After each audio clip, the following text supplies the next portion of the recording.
जय भीम, जय भारत, जय संविधान। साथियों, हमारे साथ में माननीय अशोक अज्ञानी जी हैं जो कि प्रेजेंट कर रहे हैं संविधान चालीसा। संविधान चालीसा क्यों बनाई, कैसे बनाई, पूरे परिचय के साथ में जानना चाहेंगे माननीय अशोक अज्ञानी जी से। जी सर, प्लीज़। संविधान चालीसा भारत के संविधान में 40 अनुच्छेद, फंडामेंटल राइट से लेकर के, डायरेक्टिव से लेकर के, और जो SC/ST के अधिकार मुख्य है उसमें, जिसमें आर्टिकल 338 है, 338A है, ये सारे सभी हुए हैं। जो 40 अनुच्छेद भारत के SC/ST, महिलाएं और जो गरीब तबका है, मेहनतकश तबका है, उनके अधिकार के जो 40 मूल अधिकार हैं और मुख्य अधिकार, उनको हमने इसमें लामबंद। भारत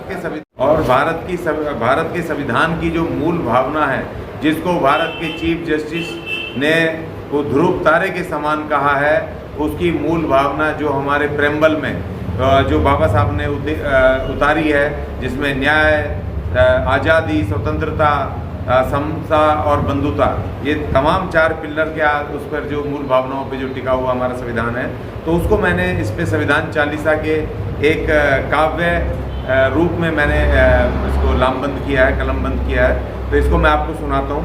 इसका मकसद तमाम लोगों तक उसकी मूल भावना पहुँचना है और लोगों को पता लगना चाहिए कि भारत के महान संविधान ने कमज़ोरों को शक्ति दी है और दबंगों को उसमें चेतावनी दी है कि बराबरी का अधिकार है, कमज़ोर भी बराबर और एक ताकतवर भी बराबर, इक्वल राइट उसमें सब है, सबको न्याय, स्वतंत्रता, समता और बंधुता सबको मिले। तो इसलिए मैंने इसमें उतारा है। मैं आपके सामने पढ़ता हूँ उसको, काव्य रचना को।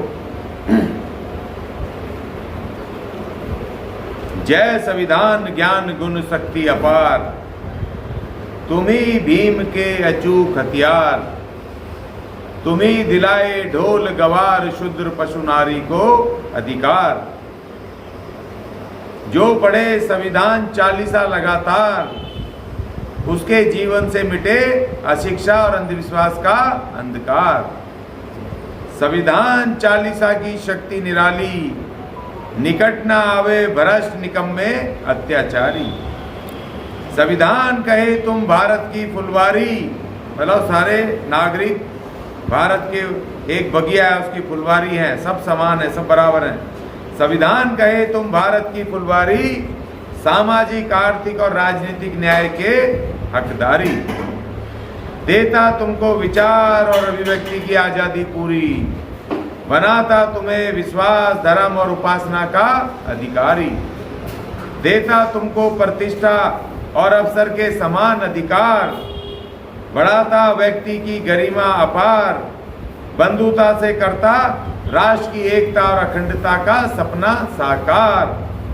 जय संविधान ज्ञान गुण शक्ति अपार, तुम्ही भीम के अचूक हथियार, तुम्ही दिलाए ढोल गवार शूद्र पशु नारी को अधिकार।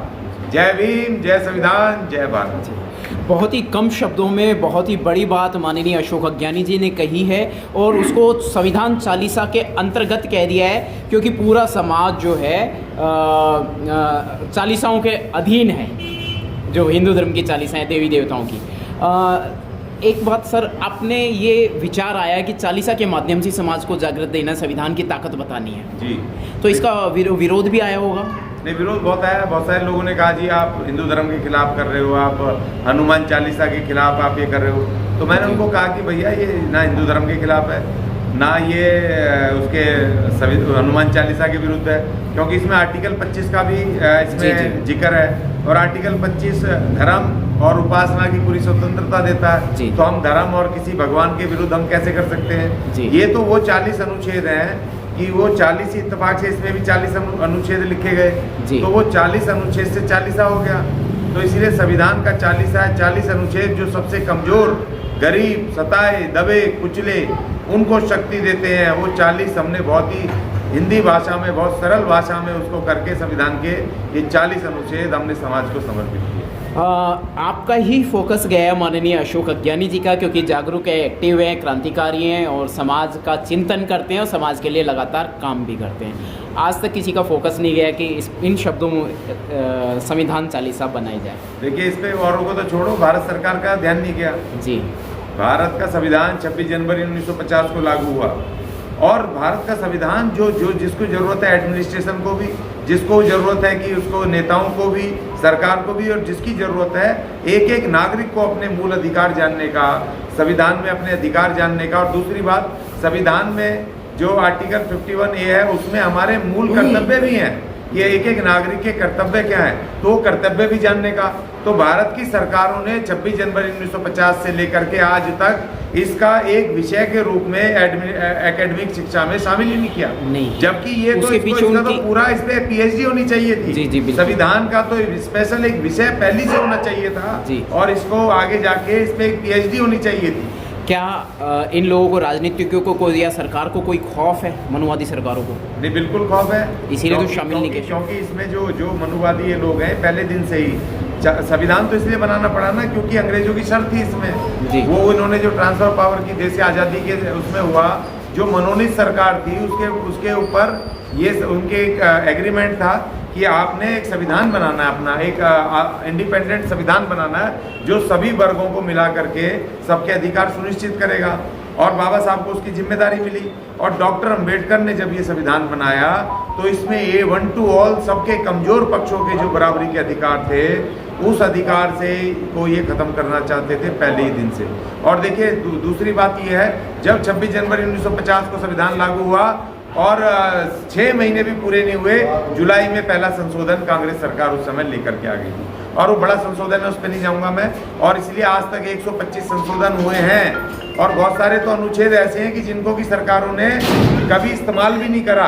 और संशोधन जब जरूरत होती है कि जब आप उसको इस्तेमाल करें, उसके खट्टे मीठे अनुभवों से सरकार और जनता की क्या प्रतिक्रिया आती है उसके बाद संशोधन होते हैं। बहुत सारे ऐसे संशोधन कर दिए जो कि सब इन्होंने अनुच्छेद कभी छुए भी नहीं थे। तो इसलिए संविधान को तोड़ने की पहले साजिश हो रही है। क्यों? क्योंकि ये एक जो ब्राह्मण को भी एक वोट का अधिकार, क्षत्रिय को भी एक वोट का अधिकार, वैश्य को भी एक वोट का अधिकार और आपके उनको शूद्रों को भी एक वोट का अधिकार और अछूतों को भी एक वोट का अधिकार, मतलब इक्वलिटी इस संविधान का मूल मंत्र है कि समानता। और आर्टिकल 14 में बाबा साहब ने साफ लिख दिया, विधि के समक्ष सब नागरिक समान है। और 26 जनवरी 1950 से भारत विधि का देश बन गया, विधि का शासन देश में लागू हो गया और विधि को अब कैसे दूर करें, तो इसलिए इसको ख़त्म ही कर दो, इसलिए साजिश चल रही है जी। हर घर तक पहुंचाने का कोई फार्मूला है सर? इजी? देखिए इजी तो कुछ भी नहीं होता, इजी कुछ भी नहीं होता, ना पहले था ना आज है। लेकिन उसमें सोशल मीडिया हमारी जो हमें मिली है, सोशल मीडिया से हम बहुत लोगों तक, लाखों लाख लोगों तक पहुँच चुके हैं। आज तक अभी तक ये मीडिया रिपोर्ट्स के हिसाब से संविधान चालीसा 50 लाख से ज़्यादा लोगों के पास पहुंच चुकी है, जिसमें कि यूट्यूब चैनल्स में भारी संख्या में लोगों ने देखा, PDF हमने भेजे हैं। हम जगह जगह में पूरे देश में जगह जगह जा कर के इसका प्रचार करता हूं संविधान का। और जैसे आज हुआ, आज ये नवयुवक वो हुआ परिचय सम्मेलन, तो मुझे जैसे ही मौका मिले मैंने संविधान का प्रचार कर दिया, क्योंकि यहाँ भी हमारे सैकड़ों लोग बैठे थे। तो ऐसे मौक़ों को हम कैश करके बता देते हैं लोगों को, संविधान का प्रचार कर देते हैं, तो हमारा संविधान चालीसा भी हो जाता है, लाखों लाख लोगों तक पहुँच रहा है। बहुत बहुत शुक्रिया, बहुत बहुत साधुवाद। संविधान चालीसा को और आगे बढ़ाएं, पूरी भारत की आबादी तक पहुँचाएं। जय भीम, जय भारत, जय संविधान।